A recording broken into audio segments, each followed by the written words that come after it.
Nous avons la grande chance aujourd'hui d'accueillir le président de la Fédération protestante de France, Christian Acrier. Un grand merci de nous accorder cette interview pour évoquer une personnalité tout à fait hors norme, Adéadide Hauteval. Alors, est-ce que vous pourriez nous dire qui elle est et ce que fut ce destin tout à fait particulier?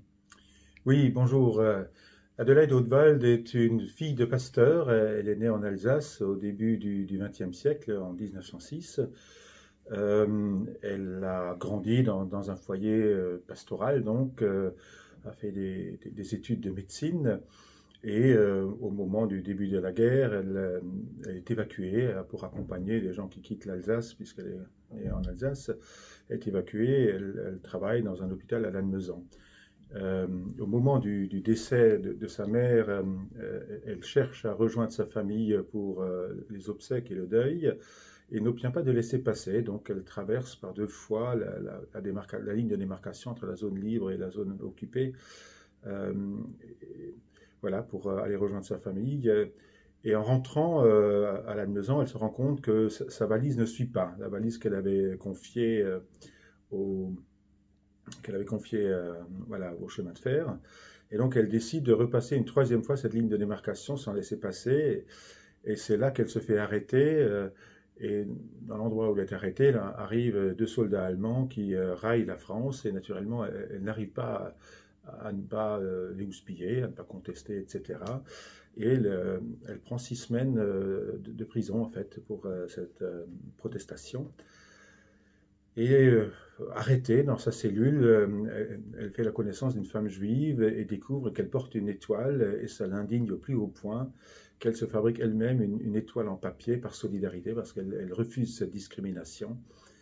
Et en fait, c'est là que commence un peu ce destin hors norme, euh, par cette conviction qu'elle affiche avec cette étoile de solidarité. Elle finira finalement par partager le sort des Juifs, d'être déportée à Auschwitz. Elle connaîtra donc pendant près d'un an et demi le camp d'Auschwitz et pratiquement encore un an à Ravensbrück.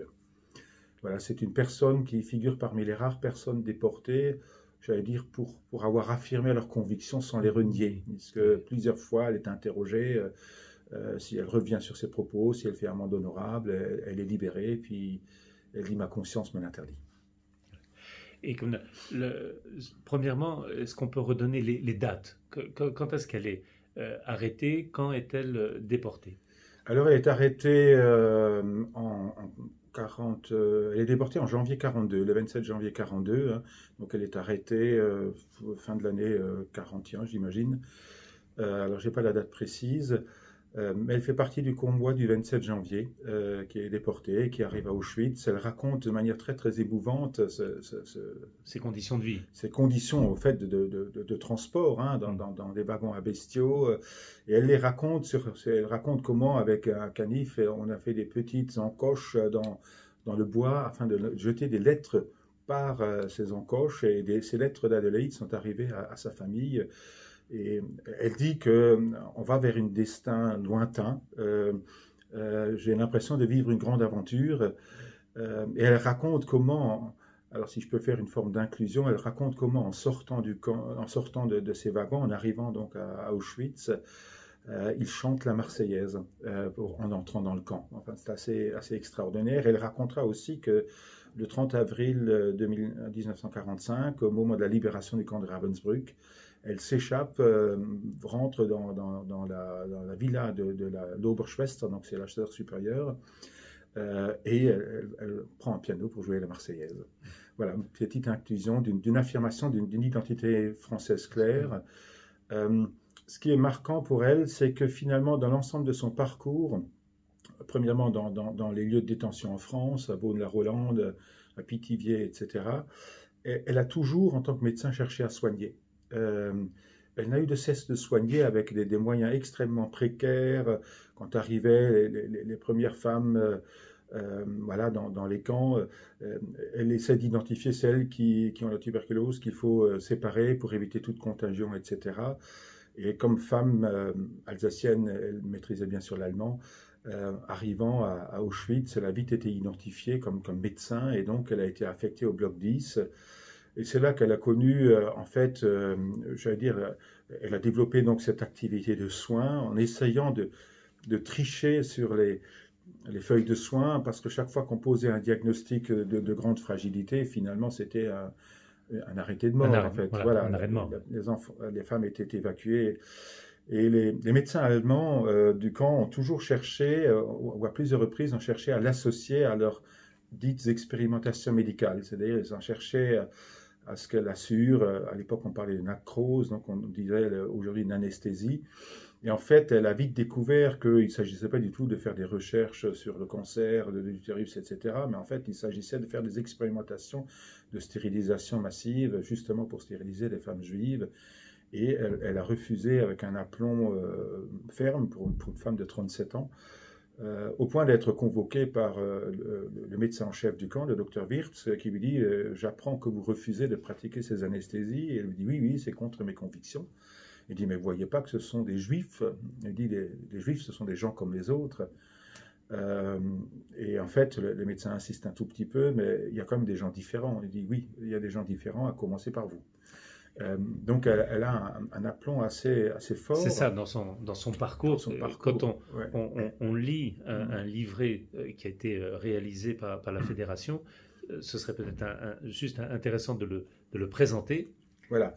Donc, j'ai eu le privilège, quand j'étais président de l'Église en Alsace-Moselle, d'organiser une exposition sur cette femme, parce que un médecin pneumatologue retraité s'est passionné pour cette figure, en fait, assez exceptionnelle, et voulait faire une exposition, et puis on a travaillé ensemble, et lui, il avait toute l'expertise, et moi, j'ai travaillé un peu sur la mise en scène un peu de cette figure.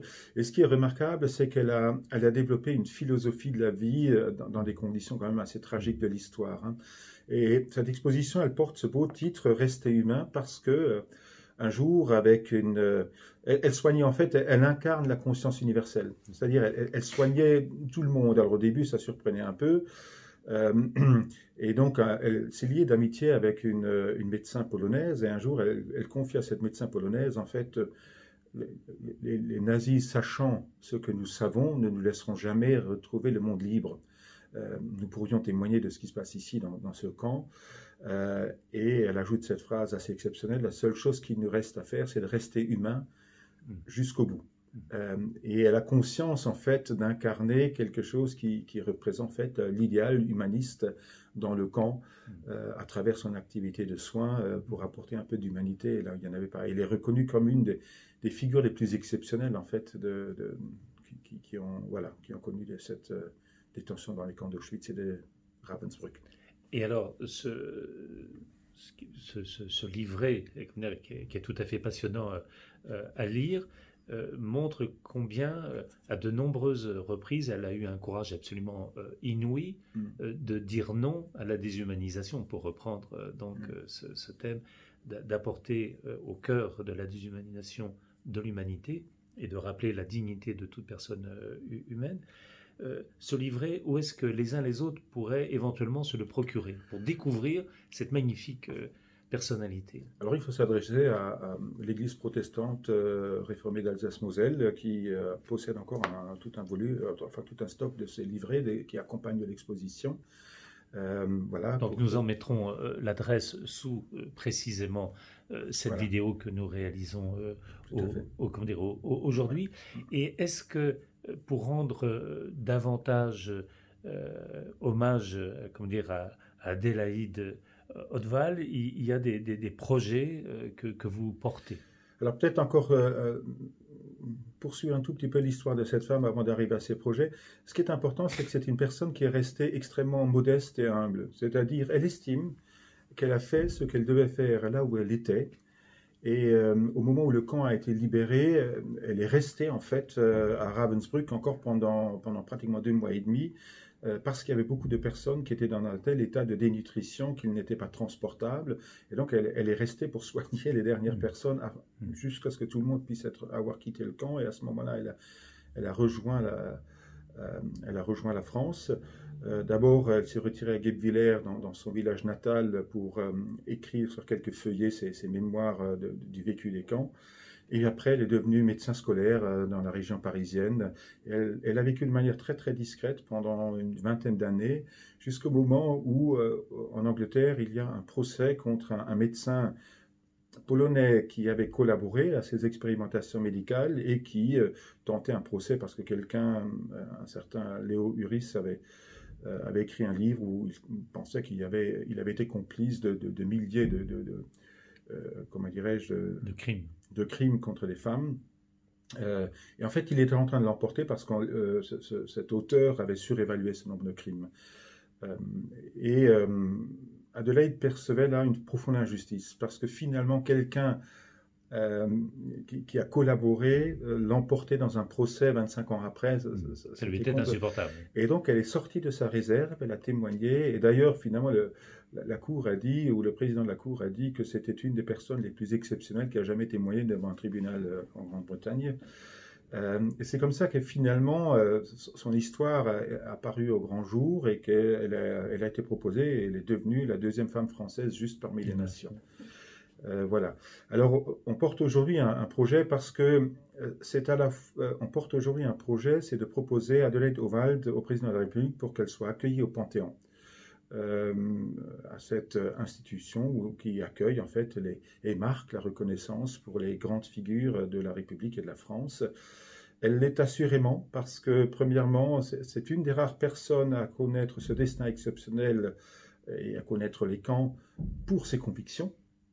Elle n'est ni résistante au départ, elle n'est ni juive, elle n'est ni handicapée, ni tzigane, etc. Donc c'est pour avoir cette liberté intérieure de tenir à ses convictions qu'elle connaît cette destinée tout à fait exceptionnelle. Et y compris dans cette destinée, elle devient servante de l'humanisme. Deuxièmement, elle a développé quand même une pensée, elle incarne un peu l'universalisme de la République, si vous voulez. On va fêter cette année les 120 ans de la laïcité et finalement, elle incarne cela, l'accueil de tout humain, quel qu'il soit. Voilà, donc nous portons ce projet, nous montons un comité de soutien pour porter cette proposition auprès du président de la République, comité que j'ai l'honneur de co-présider avec le grand rabbin de France. Voilà.